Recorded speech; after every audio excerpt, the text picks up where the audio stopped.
Liberty in America is under assault. We no longer live in a reality that includes property rights. We're no longer the kings of our own castle. We no longer enjoy the true benefits of capitalism. Instead, we're negotiating our rights with our own government. This isn't how our country was founded. These aren't the ideas of our founders. It's time to seize back our country. This is the Liberty Hour, where these important issues will be discussed for the sake of America's future. With a cigar in one hand and a copy of the Constitution in the other, here's your host, Sean Thompson. Well. Liberty Hour podcast, and we're live, baby. Call if you care to participate. 312-642-5600. Now, here's the deal. I can only do this till 9:25, 9:30. Got a million things going on. Justin's got to leave too, right? Or no, are you here for the whole hour? I don't know. So call in if you want to talk to him. He's wearing his sister's blouse today to go with his leotard trousers, which is very cute. But I will never fabricate or tell you something that isn't true. So when I asked, did you watch the debate? No, I didn't watch it all. Because I've got, I did the Slap and Tickle Chicago Drive Time show last night, 5 to 7 p.m. I love it. Had a great time. And then when I left here, I actually have 3 jobs. So my phone, I had a bunch of messages that late at night in regards to Florida real estate that I have to go back to Florida next week. I just got in this week or last week, and I had to send emails. I had to look at inspection reports. I had to work. Sorry. Then I had to stop at the cigar store, make sure it was closed properly, because that's my routine. That's what I do. And I was driving in today listening to Dan and Amy, and I couldn't help but notice Dan to me does a service.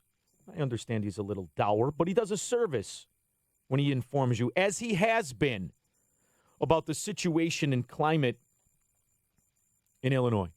And somebody from Oak Park called, who sounded like a wonderful guy, not insulting anybody. Young guy. And he said, yeah, but you're not giving us advice on what to do if we're raising families. And Dan did that thing he does, the man of letters that he is, where he, he tries to schmooze you and tell you the best options you have and why you're in this position, other than saying, stop crying about decisions you made and yelling at people because you want to feel good about making the wrong decisions. That sickens me to no end when it comes to Republicans in Illinois. You really don't want the truth. You just want to feel good about the bad decisions you've made. You just want to, that's what the Democrats do. They just want comfort in victimhood. It's not your fault. Don't worry, this is not your fault. You're just going to tough it out. We'll ride out the storm, and everything will be okay. That's what you want to be told.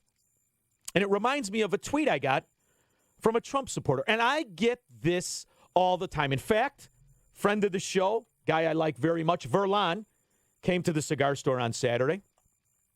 Best friend at my wedding comes to the cigar store the day after. Then again yesterday. Stranger comes in. You got to get aboard. You got to get on board. I know you don't like certain things, but you got to support. You got to get on board. What are you going to do? You're just going to complain? And this is very similar to the Illinois non-communist socialist who, rather than recognizing reality, wants to feel good about stupidity, wants to feel good about failure. And maybe it's a disconnect in my brain where I'm not willing to lie to people or to play the ostrich game so you could feel comfort and camaraderie as you continue to do the wrong thing. I just don't have it. Maybe it's because I realize that if you love the people you call your family, you'll do what I do and work the 4 freaking jobs till you don't know what time it is, and you'll turn over the money to them that the government doesn't take from you, and you'll say, whatever you do, get the hell out of here and make good decisions with your life.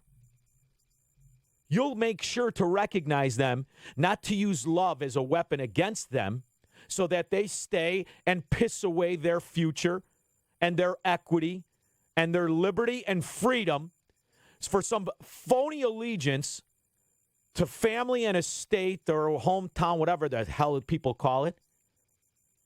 And that's what people need to do in failed states. So that's why I focus very hard on correcting the failures and foibles and malfeasance of the only party that isn't communist yet completely, the Republicans. So when people, didn't you watch the Democratic debates? Well, why? Socialism, collectivism, government control is shallow. All that they can really do is regurgitate the 100-year-old bullshit that the Marxists destroyed countries over. That's all they can do. So take topic and insert it into bullshit Marxism, and that's the debate. In different ages, in different suits, in different sexuality. As I'm watching that the Mayor Pete is now the guy. If he was not homosexual, you would not hear his name. He's just a virtue shield. He's saying the same thing to a certain extent as Elizabeth Warren. He's saying the same thing as Joe Biden, only he's making complete sentences. Where, are you kidding me with Joe Biden? I did watch some of the clips. I mean, it's a Geritol commercial. It's ridiculous. The other guy with the heart attack, shouldn't you be home somewhere resting with a binky in your mouth to go along with the diaper you have under your suit? And Elizabeth Warren is my favorite duality of fraud, where she's just going to repeat the same shallow government tyranny of all the rest. So you don't have to watch it unless you want to see what's different. Look for something different. And I have to tell you, what's different is Tulsi Gabbard. I'm sorry. I know that you're not supposed to say or pick your favorite Democrat, but after looking at Trumponomics, that's all we have to do is pick our favorite Democrat. Trump's a frickin' Democrat, too. Ooh, that's not popular, huh? Sorry for describing the reality you morons want to ignore as you ostrich the facts of your own lives. Like the guy in Oak Park. Just ostrich the reality. Stick your frickin' head in the sand and don't talk about the obvious. And then what you do when you're faced with the actual reality and you can't take it, then you attack the guy who delivers it. That's what I get. That's like Verlan and the rest of the Trump Krishnas with their frickin' dunce caps on. Made in China, by the way. My favorite part of all. Just attack the guy who's telling you what you don't want to hear. But you're not playing right. You're not on the train. Yeah, no shit. You can call me a lot of things, but don't ever call me a lemming. Don't ever call me a follower. Because maybe if you stood up against this bullshit, it would change.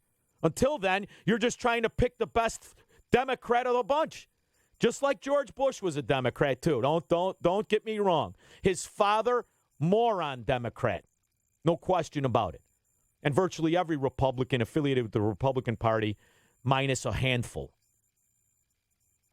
But what they've learned and what society has taught, you don't want the truth. Just like the guy in Oak Park. You don't want the truth because you can't handle it. So I've made a conscious decision to forget about all that. And I'm not going to conform into some sort of a consultant, cheerleader, counselor for your own failure. Because this is a philosophy. You can't cheat on it. You either have it or you don't. You can't massage it and compromise with right and wrong. You can't compromise with right and wrong. So the reality is in 2020, pick a Democrat. Can you pick one that you like better? Yes. Should it be Donald Trump? So far, yes, it should be.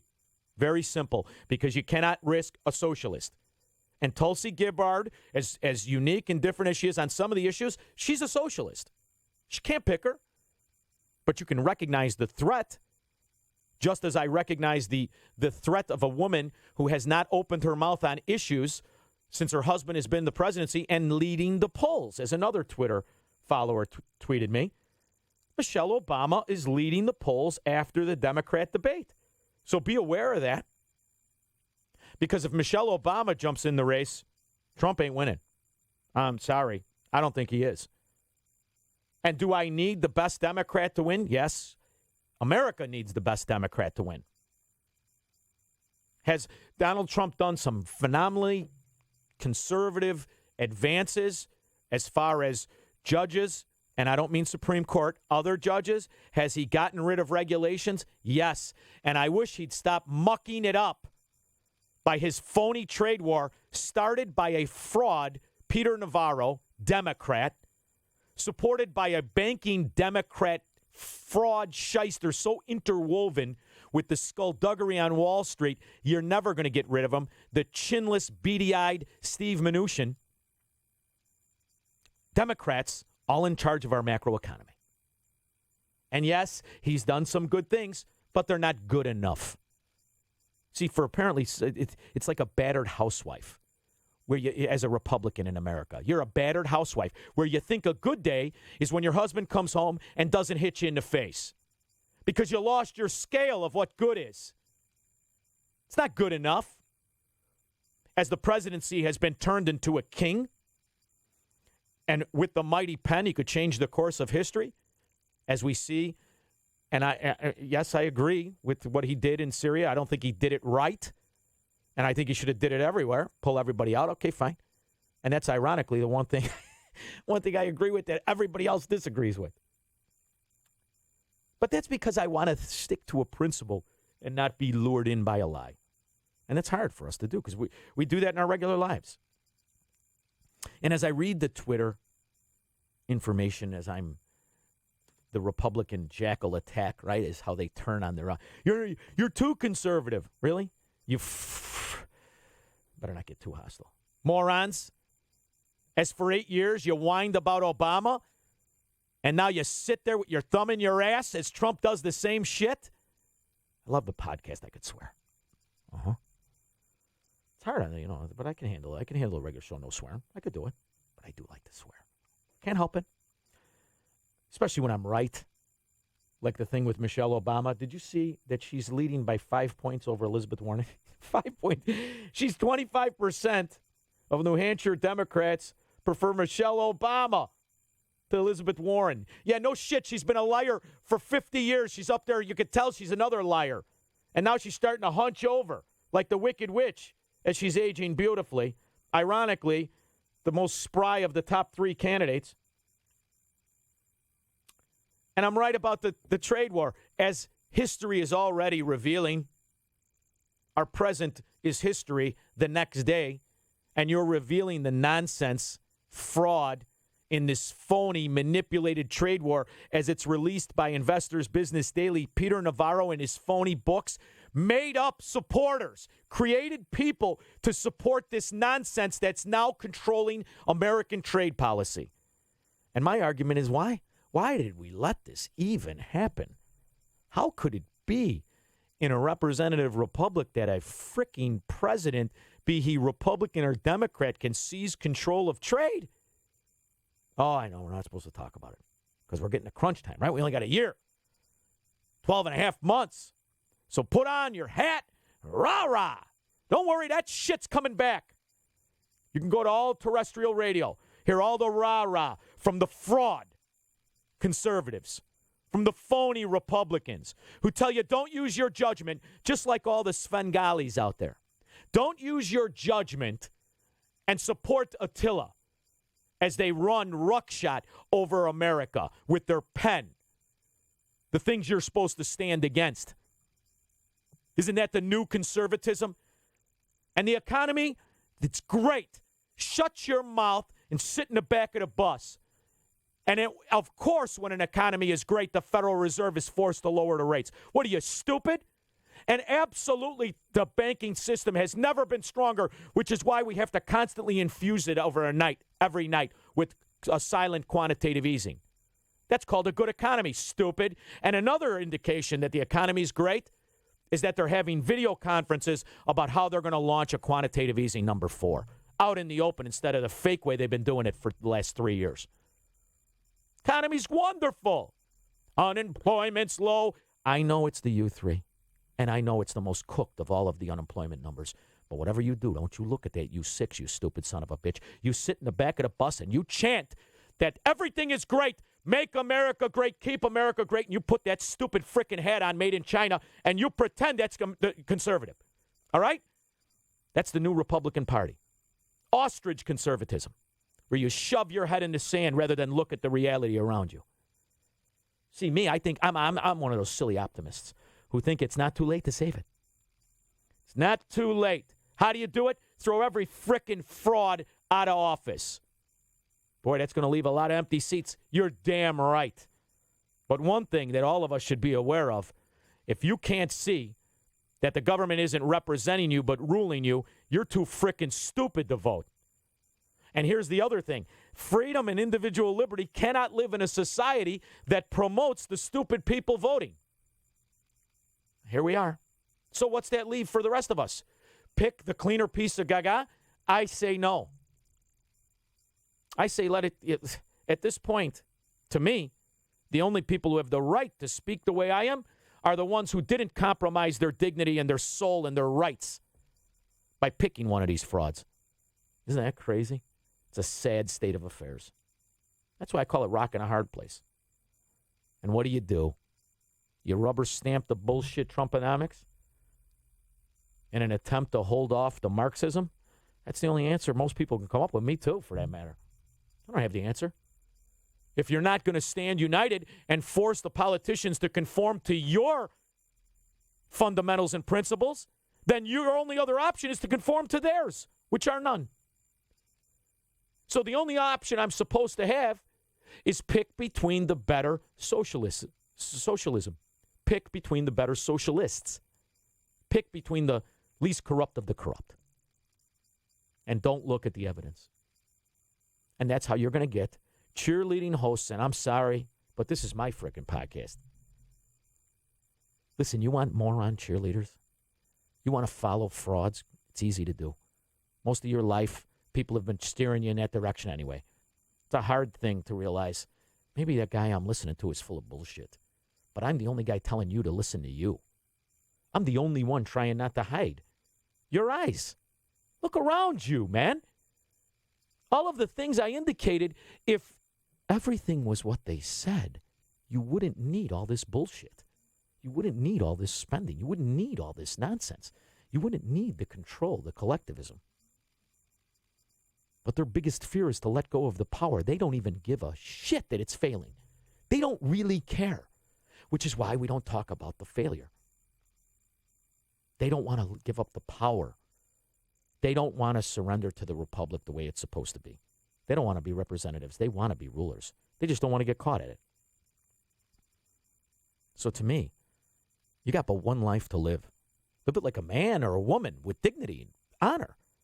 I don't get how conforming to be part of a group is somehow make you feel good at night. In fact, it makes me where I can't sleep. It makes me where I can't rest my eyes.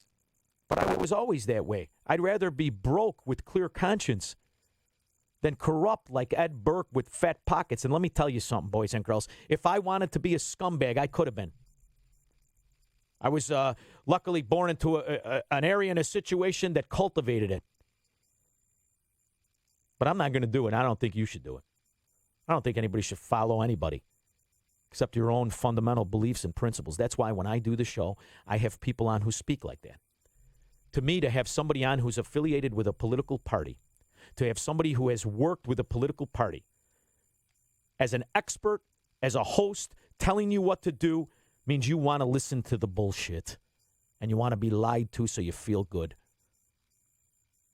That's the one thing I liked about the hosts that unfortunately have become interwoven with the Trump administration. I used to like how they stood in the storm. The early Rush Limbaughs, the early Mark Levins. Loved it. Now I listen to them, I can't decide. To me, they all sound like bullshit cheerleaders to me. They're all, in fact, arguing with their positions they had 10 years ago. That's why I love when I get Stephen Moore. When I do in the morning host, I get to talk to Stephen Moore. I love it because I know enough about him from before he sold out his dignity that I can make him argue with him. It's my favorite thing to do. And I do that with myself. It's. Listen, if I wanted to be a cheerleader, let me ask you this: if I wanted to be a cheerleader, you think I could go far in the radio business? What do you think?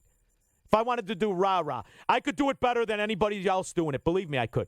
I took the narrowest of all windows, and odds are it's going to go to nowhere. It's probably a dead-end cul-de-sac, but I don't care.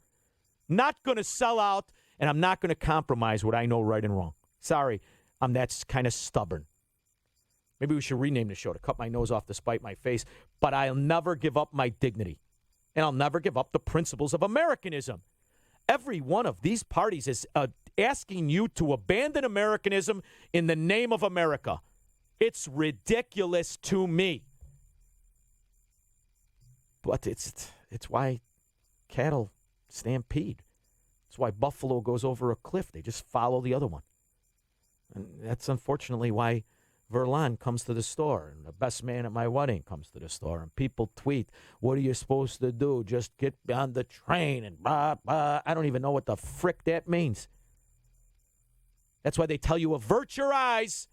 Avert your eyes to Giuliani. Avert your eyes to the money flowing in. Avert your eyes. That's a businessman. And that's the hardest thing for me to take.